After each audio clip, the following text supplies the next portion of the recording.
يا أيها الناس اتقوا ربكم الذي خلقكم من نفس واحدة وخلق منها زوجها وبث منهما رجالا كثيرا ونساء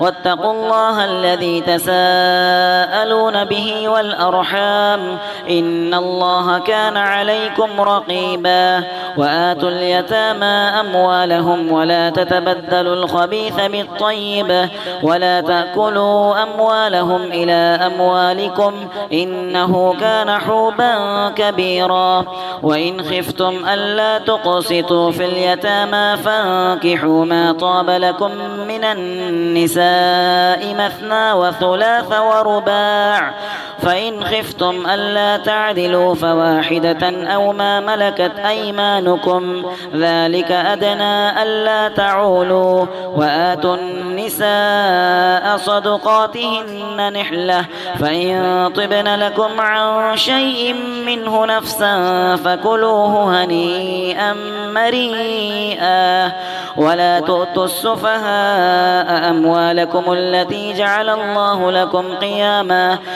الله لكم قياما وارزقوهم فيها واكسوهم وقولوا لهم قولا معروفا وابتلوا اليتامى حتى إذا بلغوا النكاح فإن آنستم منهم رشدا فدفعوا إليهم أموالهم ولا تأكلوها إسرافا وبدارا أن يكبروا ومن كان غنيا فليستعفف ومن كان فقيرا فليأكل بالمعروف فإذا دفعتم إليهم أموالهم فأشهدوا عليهم وكفى بالله حسيبا للرجال نصيب مما ترك الوالدان والأقربون وللنساء نصيب مما ترك الوالدان والأقربون مما قل منه أو كثر نصيبا مفروضا وإذا حضر القسمة أولو القربى واليتامى والمساكين فارزقوهم منه وقولوا لهم قولا معروفا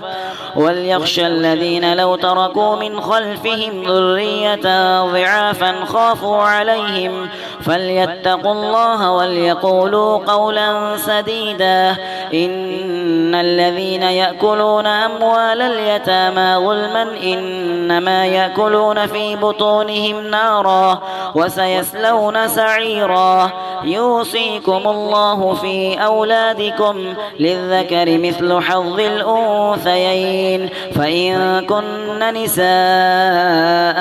فوق اثنتين فلهن ثلثا ما ترك وإن كانت واحدة فلها النصف ولأبويه لكل واحد منهما السدس مما ترك إن كان له ولد فإن لم يكن له ولد وورثه أبواه فلأمه الثلث فإن كان له إخوة فلأمه السدس من بعد وصية يوصي بها أو دين آباؤكم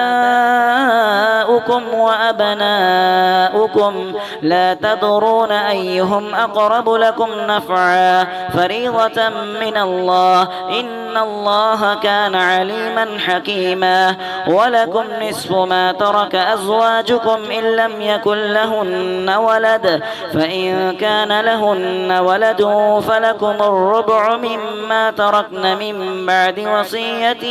يوصين بها أو دين ولهن الربع مما تركتم إن لم يكن لكم ولد فإن كان لكم ولد فلهن الثمن مما تركتم من بعد وصية توصون بها أو دين وإن كان رجل يورث كلالة أو امرأة وله أخ أو أخت فافرضوا فلكل واحد منهما السدس فإن كانوا أكثر من ذلك فهم شركاء في الثلث من بعد وصية يوصى بها أو دين غير مضار وصية من الله والله عليم حليم.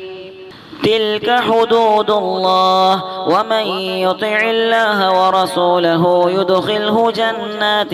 تجري من تحتها الأنهار خالدين فيها وذلك الفوز العظيم. ومن يعص الله ورسوله ويتعد حدوده يدخله نارا خالدا فيها وله عذاب مهين. واللاتي يأتين الفاحشة من نسائكم فاستشهدوا عليهن 4 منكم فإن شهدوا فأمسكوهن في البيوت حتى يتوفاهن الموت أو يجعل الله لهن سبيلا.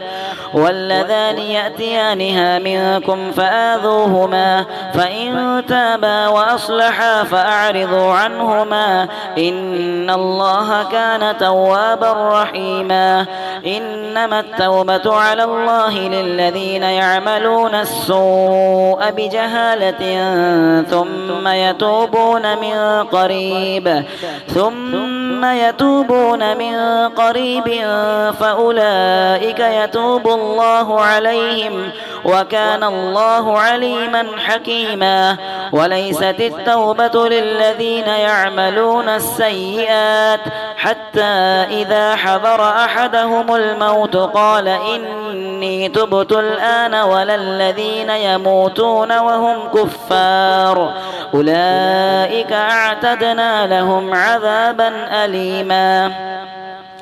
يا أيها الذين آمنوا لا يحل لكم أن ترثوا النساء كرها ولا تعضلوهن لتذهبوا ببعض ما آتيتموهن إلا أن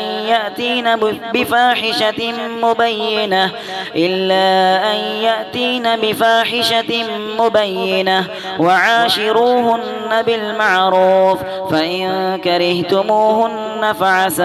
أن تكرهوا شيئا ويجعل الله فيه خيرا كثيرا. وإن أردتم استبدال زوج مكان زوج وآتيتم إحداهن قنطارا فلا تأخذوا منه شيئا أتأخذونه بهتانا وإثما مبينا. وكيف تأخذونه وقد أفضى بعضكم إلى بعض وأخذن منكم ميثاقا غليظا. ولا تنكحوا ما نكح آباؤكم من النساء إلا ما قد سلف ولا تنكحوا ما نكح آباؤكم من النساء إلا ما قد سلف إنه كان فاحشة ومقتا وساء سبيلا. حرمت عليكم أمهاتكم وبناتكم وأخواتكم وعماتكم وخالاتكم وبنات الأخ وبنات الأخت وأمهاتكم اللاتي أرضعنكم وأخواتكم من الرضاعة وأمهات نسائكم وربائبكم اللاتي في حجوركم من نسائكم اللاتي دخلتم بهن فإن لم تكونوا دخلتم بهن فلا جناح عليكم. وحلائل أبنائكم الذين من أصلابكم وأن تجمعوا بين الأختين إلا ما قد سلف إن الله كان غفورا رحيما.